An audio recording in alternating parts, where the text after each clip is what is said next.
Bago tayo magsimula, huwag kalimutang mag-like at share. Kung nagustuhan ninyo, mag-comment sa ibaba. Maraming salamat, let's go, ituloy na natin ang kwento. Sa loob ng opisina ng punong guro, ang punong guro ay nakaupo sa kanyang mesa nang mag-utos siya sa isang tao na pumasok. Mabilis na pumasok si Instructor Luho na may dalang ilang mga papeles sa kanyang kamay.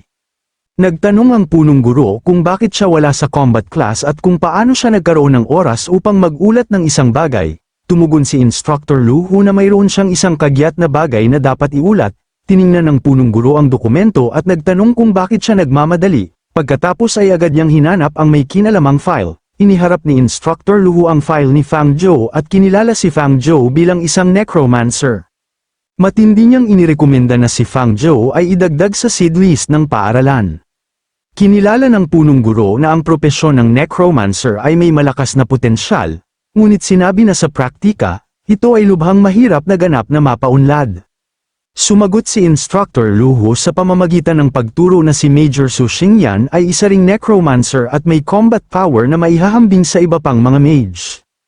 Tumugon ang punong guro na si Su Xingyan ay nagmukha lamang matagumpay dahil siya ay lubusang inalagaan niya, ang kanyang dating mentor, at nagtanong kung anong mga kwalifikasyon ang maaaring taglayin ni Fang Zhou. Pagkatapos ay pinaalala niya kay Instructor Luho na ang mga magulang ni Fang Zhou ay dating magkasama sa labanan at kinilala bilang mga bayani ng Federation, ngunit binigyang diin na ang seed list ay lubhang mahalaga at may kasamang parehong mga resources at responsibilidad. Iginiit ni Instructor Luho ang kanyang rekomendasyon at isinumite ang mga ulat mula sa meditation at combat classes ni Fang Zhou.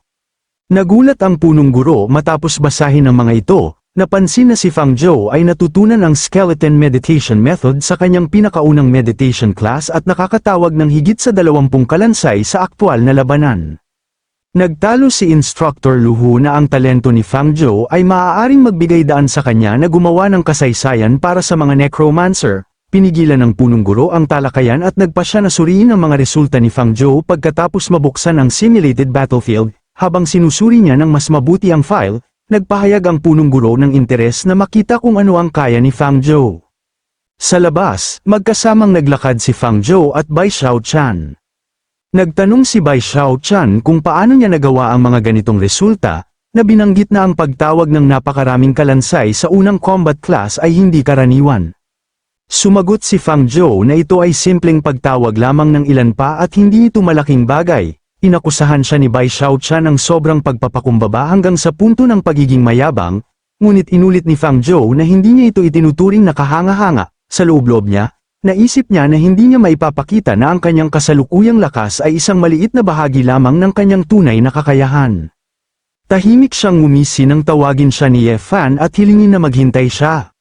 Buong kumpiyansa na nagpahayag si Ye Fan na hindi siya kailanman naging mahina kaysa kaninuman at sa lahat ng nasa class 1. Si Fang Zhou lamang ang karapat-dapat na maging kanyang kalaban. Parehong tumahimik sina Bai Xiaochan at Fang Zhou sa pahayag na yon. Tumanggi si Fang Zhou sa hamon at nagsimulang maglakad palayo, sinabing wala siyang interes na makipag-usap sa kanya.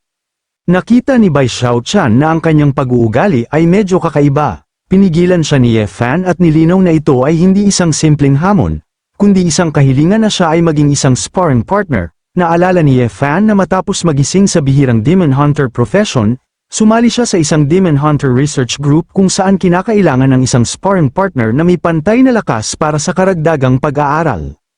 Nagtanong si Fang Zhou kung bakit siya dapat lumahok sa pananaliksik ni Ye Fan. Nag-alok si Ye Fan ng 10 contribution points, ipinaliwanag na ito ay sumasaklaw sa 2 linggo ng sparring services kasama ang tirahan at pagkain. Agad na pumayag si Fang Zhou at nakipagkamay upang kumpirmahin ang kasunduan. Nasiyahan si Ye Fan, sinabi na si Fang Zhou ay tunay na karapat-dapat na maging karibal na kanyang pinili. Pagkatapos ay nagpahayag ng pagkagulat na siya ay pumayag ng napakabilis. Pagkatapos ay sinabi ni Fang Zhou na sumunod siya ng walang pagkaantala. Habang naglalakad sila, tinanong ni Bai Xiaochan si Fang Zhou kung tinanggap niya talaga ang gayong kakaibang tao ng napakadali. Sumagot si Fang Zhou na ang 10 contribution points ay medyo malaking halaga. Pribadong naisip ni Fang Zhou na ang mga nasa isang tiyak na lugar ay malamang na nangangailangan ng mga resources tulad nito. Habang magkasamang naglalakad sina Bai Xiaochan at Fang Zhou, Nagtataka si Fang Zhou kung si Ye Fan ay isang second-generation rich kid, dahil siya ay tila hindi karaniwang mapagbigay. Binaliwala ni Bai Xiaotian ang ideya at ipinaliwanag na si Ye Fan ay hindi mayaman at ang contribution points ay ipinauna ng Research Association. Nagulat si Fang Zhou at nagtanong kung ang Research Association ay talagang ganoon ka-generous. Nilinaw ni Bai Xiaotian na ito ay paunang bayad lamang at si Ye Fan ay kailangan pa ring bayaran ito sa kalaunan. Nagkomento pa siya na, dahil sa mga gumagastos na ugali ni Ye Fan, malamang na siya ay magkakaroon ng utang sa loob ng mga 20 taon pagkatapos ng graduation. Nagulat si Fang Zhou sa paliwanag na ito. Sa sandaling yun, tinawag sila ni Ye Fan na magmadali at pinasok sila sa isang gusali. Sa loob, ipinakilala ni Ye Fan ang laboratorio at hiniling ang kanilang opinyon. Napansin ni Fang Zhou na ito ay isang napakahusay na kagamitan na pasilidad at sinabi na ang pagtrato sa mga bihirang propesyonal ay talagang pambihira. Isang lalaki ang nagpakilala bilang Chen Qingshan, isang silver-level Gale Ranger at ang taong namamahala sa Demon Hunter Research Association. Binati siya ni Fang Zhou at Bai Xiaotian, at kinilala sila ni Chen Qingshan. Naobserbahan ni Fang Zhou na kahit na si Chen Qingshan ay nagtatrabaho sa logistics research, dala-dala pa rin niya ang aura ng isang taong nakaranas ng mga labanan sa frontline. Habang naglalakad sila sa lab, ipinaliwanag ni Chen Qingshan na kamakailan sa Abyss Mystic Realm, isang senior demon hunter ang nakamit ang isang legendary crown at matagumpay na napatay ang isang Abyss Lord, na nagpapakita ng napakalaking combat power. Pagkatapos ay sinabi niya na matapos magising si Ye Fan sa kanyang demon hunter profession, ang Haicheng Military Academy ay nagbigay ng malaking importansya sa kanya at nagtatag ng research group upang ganap na mapaunlad ang kanyang potensyal. Binanggit din ni Chen Qingshan na sinuri niya ang mga file ni Fang Zhou at kung interesado si Fang Zhou, maaari pa silang magtatag ng isang hiwalay na research association para sa kanya. Tumanggi si Fang Zhou sa alok, sa loob-loob niya, naisip niyang ayaw niyang magtapos na gumugol ng 20 taon sa pagbabayad ng utang pagkatapos ng graduation. Tinanggap ni Chen Qingshan ang kanyang pagtanggi at nagpa siya na magpatuloy ng diretso sa aktwal na combat research.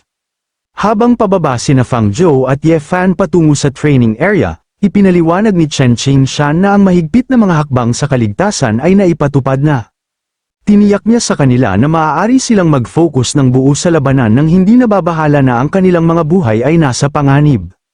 Isinaalang-alang ni Fang Zhou ang mga kalakasan ni Ye Fan, binanggit ang kanyang bilis at burst damage at kung paano sila malamang na makakasabay sa kanyang mga kakayahan sa pagtawag ng kalansay. Ipinakita ng sistema ang kanyang skill tree habang nagpasya si Fang Zhou na oras na upang gamitin ang skill deduction upang higit pang mapataas ang kanyang combat power. Sinimulan niyang i-upgrade ang kanyang mga kakayahan. Summon Skeleton Advanced, Bone Javelin ay umabot sa level 2, at Bone Shield ay umabot sa level 1. Habang inaalis ni Ye Fan ang kanyang jacket bilang paghahanda para sa laban, biglang naalala niya na kamakailan ay napag-aralan niya ang Bladed Bow's Weapon Mastery skill. Pagkatapos ay humakbang pasulong si Ye Fan gamit ang kanyang busog at buong kumpiyansang sinabi na kahit na mag-summon si Fang Zhou ng 20 kalansay, hindi pa rin siya nito matatalo. Nang marinig ito, ngumiti lamang si Fang Zhou habang pinili at sinuot ang apprentice robe, na nagmumungkahi na ang mga bagay ay maaaring mag-iba.